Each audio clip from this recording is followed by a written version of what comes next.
Good evening everyone. ఇవాళ క్లాస్లో rectangles ఎలా గీయాలి అనే దాని గురించి చెప్తాను. ఇందులో మొత్తం 8 టైప్స్లో గీయచ్చు.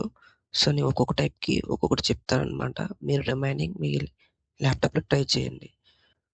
అన్నీ సిమిలర్గానే ఉంటాయి దేని దానికి. సపోజ్ కార్నర్ ఉందనుకో, ఫస్ట్ దానికి సిమిలర్గానే సెకండ్ ఉంటుంది. సో అలాగే రిమైనింగ్ అన్ని ఫస్ట్ దానికి సిమిలర్గానే మిగిలిన అన్నీ ఉంటాయి అనమాట. సో ఫస్ట్ కార్నర్ అనమాట. ఒక కార్నర్ వేస్తూ రెండో కార్నర్ మనం సెలెక్ట్ చేయాలి. రెక్టాంగిల్ ఎలా వస్తుంది. నెక్స్ట్ మిడ్ పాయింట్ ఆఫ్ బేస్లో మిడ్ పాయింట్ ఇస్తాం. ఇది మిడ్ పాయింట్, ఇది బేస్ వస్తుంది చూసారా, బేస్ నుంచి రెక్టాంగిల్ వస్తుంది ఇదనమాట. నెక్స్ట్ వచ్చేసి మిడ్ పాయింట్ ఆఫ్ హైట్ అనమాట. ఇది మిడ్ పాయింట్, వెర్టికల్గా మిడ్ పాయింట్ ఉంటుంది. ఆ మిడ్ పాయింట్ నుంచి హైట్ వస్తుంది అనమాట. ఇలా టాప్ బాటమ్ కూడా ఎక్స్పెండ్ అవుతుంది.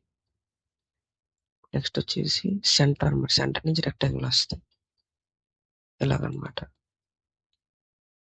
నెక్స్ట్ వచ్చేసి కార్నర్, అంటే కార్నర్ నుంచి రెక్టాంగిల్ వస్తుంది. మనకి ఇష్టం తెచ్చుకోవచ్చు అనమాట తర్వాత. Next mid point of base లో మిడ్ పాయింట్ నుంచి వస్తుంది అనమాట rectangle. So all sides expand అవుతాయి అనమాట. ఫస్ట్ దాంట్లో ఓన్లీ ఒక్క లైన్ మాత్రమే ఎక్స్పెండ్ అయ్యేది, ఇక్కడ మొత్తం రెక్టాంగిల్ మొత్తం ఎక్స్పెండ్ అవుతుంది. Next mid point of height అనమాట. So mid point height first line లో పైన కింద ఎక్స్పెండ్ అయ్యేది. ఇప్పుడు ఈ రైట్ సైడ్ ఉన్న లైన్ కూడా ఎక్స్పెండ్ అవుతుంది. నెక్స్ట్ సెంటర్ అనమాట. ఇలా వస్తుంది సెంటర్ రెక్టాంగులర్, ఇది స్క్వేర్ అనమాట.